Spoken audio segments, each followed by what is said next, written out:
नमस्कार दोस्तों, अब हम एक नई सोने वाली लेकिन ऐतिहासिक यात्रा पर चलेंगे। आज का विषय है राशन कार्ड की शुरुआत और विकास। वो दस्तावेज जो हम ले जाते हैं बिना सोचे, कहीं कोई चिकनाई या स्याही जमा हो तो ध्यान देते हैं, लेकिन इसके पीछे की कहानी शायद ही हमने सुनी हो। चलिए धीमी आवाज और शांतौल संगीत के बीच सुनते हैं 1947 के बाद कैसे पैदा हुआ राशन कार्ड, गरीबी, अकाल, फिर धीरे धीरे डिजिटल तक कैसे पहुंचा।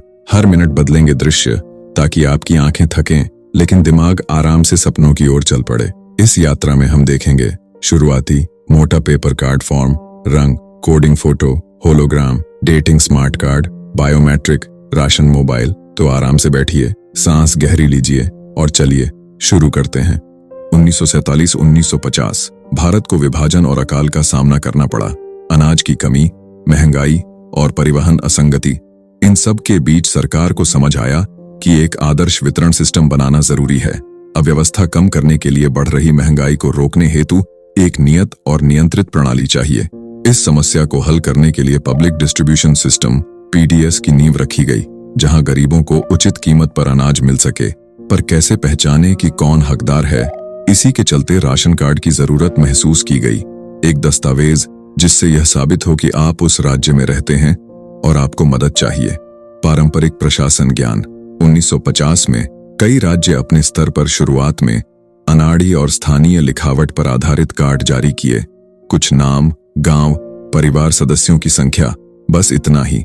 1950s राशन कार्ड शुरू में ज्यादातर मोटे कागज पर हाथ से लिखे जाते थे। ब्लैंक जागृत कॉलम से परिवार का नाम, सदस्यों की संख्या, पता, स्थानीय दुकानों, राशन शॉप्स पर जाकर पता चलता कि आपको अनाज मिलना चाहिए। ग्रामीण इलाकों में कामयाबी मिली क्योंकि हद तक पहचान का सिस्टम सरल था। लोग पहचान कर लेते थे, ये हमारा परिवार है। शहरों में धोखाधड़ी भी हो गई, कहीं भड़काऊ मिट्टी पर नाम खड़े किए। इससे अमीर लोग भी कार्ड पा लेते थे। 1950 से 1960 तक जिला स्तर पर रिकॉर्ड बनाने की प्रचलना बढ़ी। कुछ जगह यूनिक ID नंबर दिए, परंतु ये सीमित रूप में ही लागू हुए। कार्ड आज भी रंग रूप में ब्लैंक्स के साथ जारी होते। पूरे मानकीकरण की कमी थी। ग्रामीण क्षेत्रों में राशन कार्ड काम करता था क्योंकि दुकानों पर कम लोग थे, पहचान आसान थी और वितरण सीमित था। गांव में पहचान का आधार अक्सर चेहरा या परिवार पहचान था। वहीं शहरों में आबादी ज्यादा थी और सिस्टम कमजोर। नकली कार्ड तेजी से चल रहे थे, यहां तक कि सरकारी दुकानों पर भी प्रमाण पत्र की कमी से गलतियां हो जाती थीं। इस वजह से सरकार ने सोचा, मानकीकरण करके रंग कोड लाल, नीला, सफेद कार्ड लागू करें ताकि यह तुरंत पहचान में आए कि किस श्रेणी के हैं, गरीब, मध्यम या सामान्य। लेकिन यह व्यवस्था धीरे और कुछ राज्यों तक ही सीमित रही। 1965 से लेकर 1975 तक सरकार ने राशन कार्ड को मानकीकृत करने की योजना बनाई। इसका मकसद था देश भर में एक जैसी पहचान प्रणाली को लागू करना ताकि किसी भी व्यक्ति को उचित दर पर खाद्यान्न मिल सके, बिना धोखाधड़ी के। इसी दौरान कुछ राज्यों ने रंगों के आधार पर राशन कार्ड की श्रेणियां तय की। लाल कार्ड गरीबी रेखा से नीचे रहने वालों के लिए, नीला कार्ड मध्यम वर्ग के लिए, सफेद कार्ड उच्च या सामान्य आय वाले लोगों के लिए। इससे यह स्पष्ट हुआ कि कौन सी श्रेणी किस तरह की सब्सिडी के लिए पात्र है। इन कार्डों को अब सरकारी रिकॉर्ड्स में दर्ज किया जाने लगा और समय के साथ प्रिंटेड फॉर्म वाले कार्ड मिलने लगे। पहले जहां कार्ड हाथ से बनाए जाते थे, अब इन्हें कार्यालयों से जारी किया जाने लगा। 1980 के दशक में कागजी प्रणाली में और सुधार लाए गए। अब कार्ड में परिवार के मुखिया की तस्वीर भी लगाई जाने लगी। इससे यह सुनिश्चित किया गया कि कार्ड का इस्तेमाल सिर्फ वही व्यक्ति कर सके जिसके नाम पर कार्ड बना है। इसके अलावा कार्ड पर परिवार के हर सदस्य का नाम, आयु और रिश्ते की जानकारी भी दर्ज होने लगी। राशन दुकानों पर कार्ड की सत्यता की जांच करने के लिए सरकारी मोहर और हस्ताक्षर भी जोड़े गए। इस युग में कार्ड पर अनाज वितरण की तारीखें भी दर्ज की जाती थीं। अब राशन कार्ड सिर्फ एक अनुमति पत्र नहीं रह गया था, बल्कि यह एक पहचान पत्र की तरह इस्तेमाल होने लगा। कई जगह तो इसे स्कूल में एडमिशन, गैस कनेक्शन या अन्य सरकारी योजनाओं में दस्तावेज के रूप में भी स्वीकार किया जाने लगा। 1990 के बाद राशन कार्ड की सुरक्षा पर जोर दिया जाने लगा। कई राज्यों ने नकली कार्डों को रोकने के लिए नई तकनीकों का सहारा लिया, जैसे कि होलोग्राम स्टिकर, पानी के चिन्ह, वाटरमार्क्स। और सुरक्षा कोड्स। अब कार्ड को कड़ाई से सरकारी अधिकारियों द्वारा सत्यापित किया जाता था। कार्ड धारकों को नजदीकी राशन दुकानों पर अपनी पहचान दिखाकर ही अनाज मिल सकता था। इसके साथ ही कार्डों की सीरियल नंबरिंग भी शुरू हुई, जिससे रिकॉर्ड रखना आसान हो गया। सुरक्षा बढ़ने से वितरण प्रणाली में पारदर्शिता आई और भ्रष्टाचार कम होने लगा। हालांकि फिर भी कई जगहों पर फर्जी कार्ड बने रहते थे और सरकारी अनाज ब्लैक मार्केट में बेच दिया जाता था। इसलिए सरकार ने आगे की योजना बनाई, कार्डों को डिजिटल रूप में लाने की। 2000 के बाद भारत में डिजिटलीकरण की शुरुआत हुई। राशन कार्ड को कंप्यूटर प्रणाली से जोड़ने की प्रक्रिया चालू की गई। PDS public distribution system portal बने, जहां कार्ड धारकों का डेटा ऑनलाइन दर्ज किया गया। अब कार्ड पर यूनिक फैमिली कोड, बायोडेटा और वितरण रिकॉर्ड को डिजिटल रूप में रखा जाने लगा। इससे राज्य सरकारें यह ट्रैक कर सकती थीं कि किसे कितना राशन मिला और कब मिला। कुछ राज्यों ने SMS अलर्ट भेजने शुरू किए। जब राशन दुकानों पर नई खेप आती तो कार्ड धारक को सूचना मिलती। यह पारदर्शिता लाने का अच्छा प्रयास था। हालांकि डिजिटल प्रणाली अभी शुरुआती चरण में थी और ग्रामीण इलाकों में कंप्यूटर की कमी, इंटरनेट की अनुपलब्धता जैसी समस्याएं सामने आईं। 2010 के बाद कई राज्यों ने पारंपरिक कागजी राशन कार्ड की जगह स्मार्ट कार्ड लागू किए। ये कार्ड अब PVC कार्ड की तरह होते थे, ATM कार्ड की तरह मजबूत और टिकाऊ। स्मार्ट कार्ड में QR कोड, बारकोड और कुछ में चिप टेक्नोलॉजी भी जोड़ी गई। कार्ड में परिवार के सदस्य, उनकी फोटो, पता, मोबाइल नंबर और आधार नंबर जैसी जानकारियां दर्ज थीं। इस कदम से डेटा सुरक्षित हो गया और सत्यापन में आसानी हुई। अब दुकानों पर POS मशीनें लगाई गईं, जहां कार्ड को स्कैन करके वितरण की पुष्टि की जाती थी। इन बदलावों से राशन प्रणाली और मजबूत हुई, फर्जीवाड़ा घटा और अनाज वितरण में पारदर्शिता बढ़ी। 2015 के बाद भारत सरकार ने राशन प्रणाली को और अधिक सुरक्षित और पारदर्शी बनाने के लिए NFC, नियर फील्ड कम्युनिकेशन और बायोमेट्रिक सत्यापन को अपनाया। अब राशन कार्ड धारकों को फिंगरप्रिंट स्कैन या आधार OTP के माध्यम से पहचान करानी होती थी। इससे यह सुनिश्चित किया गया कि लाभ सिर्फ सही व्यक्ति को मिले। कई POS मशीनों में फिंगरप्रिंट स्कैनर और कैमरे लगे हुए हैं, जिससे डुप्लीकेट कार्ड का उपयोग लगभग असंभव हो गया। One nation one ration card योजना भी इस दौर में लागू हुई। इसका उद्देश्य था कि एक व्यक्ति भारत के किसी भी राज्य में जाकर अपने राशन का लाभ उठा सके। यह प्रवासी मजदूरों के लिए वरदान साबित हुआ। अब डेटा पूरी तरह क्लाउड आधारित सर्वर में स्टोर होता है, जिससे सरकार रियल टाइम में ट्रैकिंग कर सकती है कि किसको कब, कहां और कितना अनाज मिला। राशन कार्ड का उपयोग अब केवल अनाज खरीदने तक सीमित नहीं है। यह एक महत्वपूर्ण पहचान पत्र बन चुका है, जो कई सरकारी सेवाओं में स्वीकार किया जाता है। कुछ प्रमुख उपयोग इस प्रकार हैं।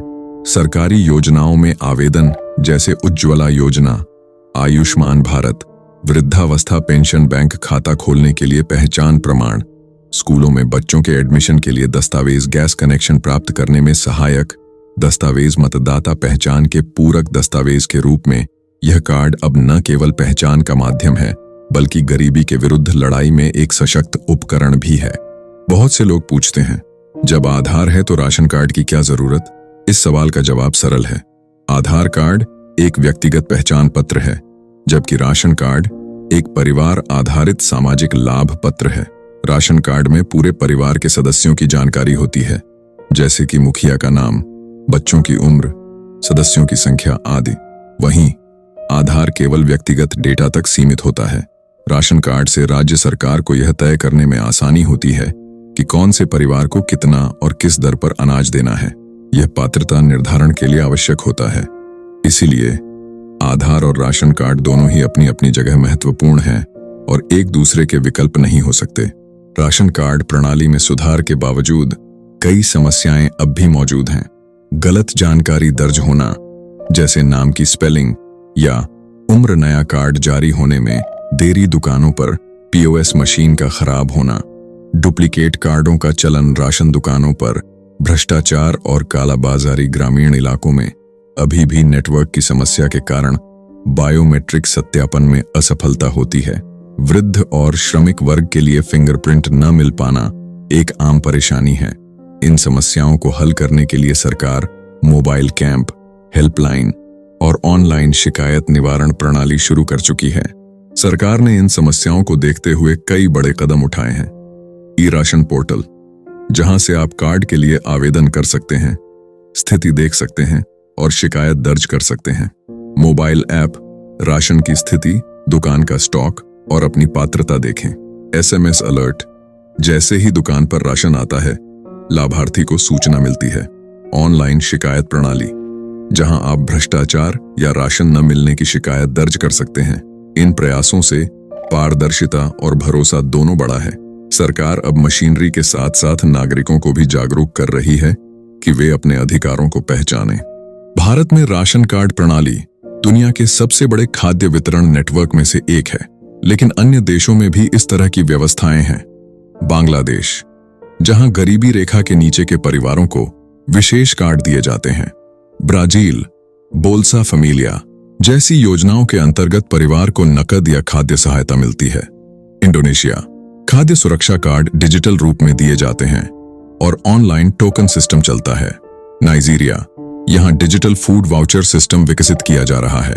भारत की प्रणाली की विशिष्टता यह है कि यहां यह प्रणाली बहुत विस्तृत है और भौगोलिक विविधताओं के बावजूद इसे सफलतापूर्वक लागू किया जा रहा है।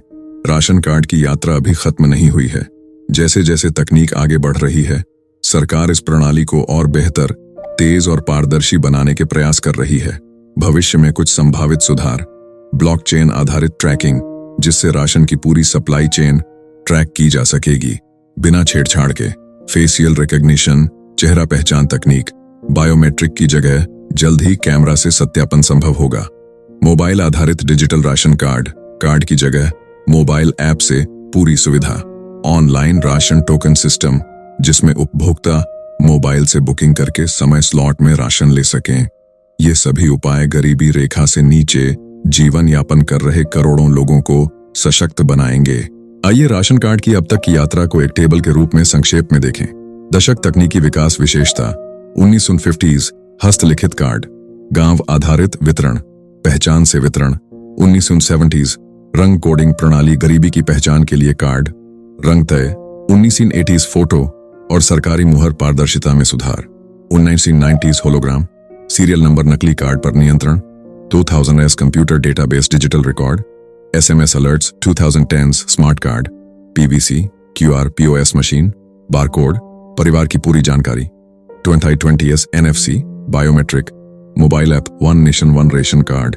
मोबाइल सुविधा इस तालिका से साफ है कि कैसे एक साधारण कागज का टुकड़ा आज एक डिजिटल पहचान का रूप ले चुका है। राशन कार्ड केवल दस्तावेज नहीं, बल्कि भारत में सामाजिक न्याय का एक मजबूत माध्यम बन गया है। यह साबित करता है कि कोई भी व्यक्ति गरीब, कमजोर या पिछड़ा हो, उसे जीने का अधिकार बराबरी से मिल सकता है।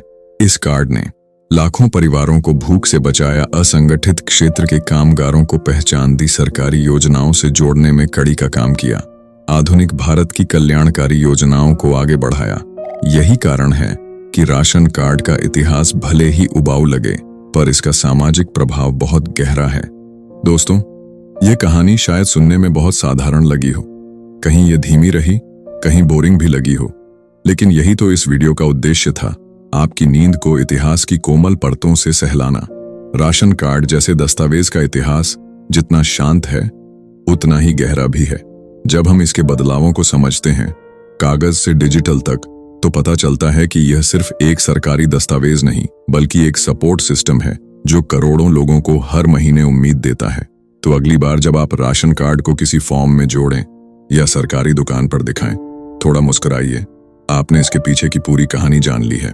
अगर आपने यहां तक सुना है तो शायद आप धीरे धीरे नींद की गोद में जा चुके हैं, या फिर अब आप राशन कार्ड विशेषज्ञ बन चुके हैं। हमारा उद्देश्य यही था कि आप एक नींद लाने वाली इतिहास सीरीज के जरिए उन चीजों के बारे में जानें जो रोजमर्रा की जिंदगी का हिस्सा है, लेकिन जिनके बारे में कोई बात नहीं करता। अगर आपको यह वीडियो पसंद आया हो तो चैनल को सब्सक्राइब जरूर करें। इस वीडियो को अपने माता पिता या दादी नानी के साथ देखें। कमेंट में बताइए अगली कहानी किसकी हो। पासबुक, वोटर ID, बिजली का मीटर या सरकारी फॉर्म, आपका साथ ही हमारी ऊर्जा है। धन्यवाद। शुभ रात्रि। और सपनों में राशन कार्ड ना आए, वरना जागना पड़ेगा।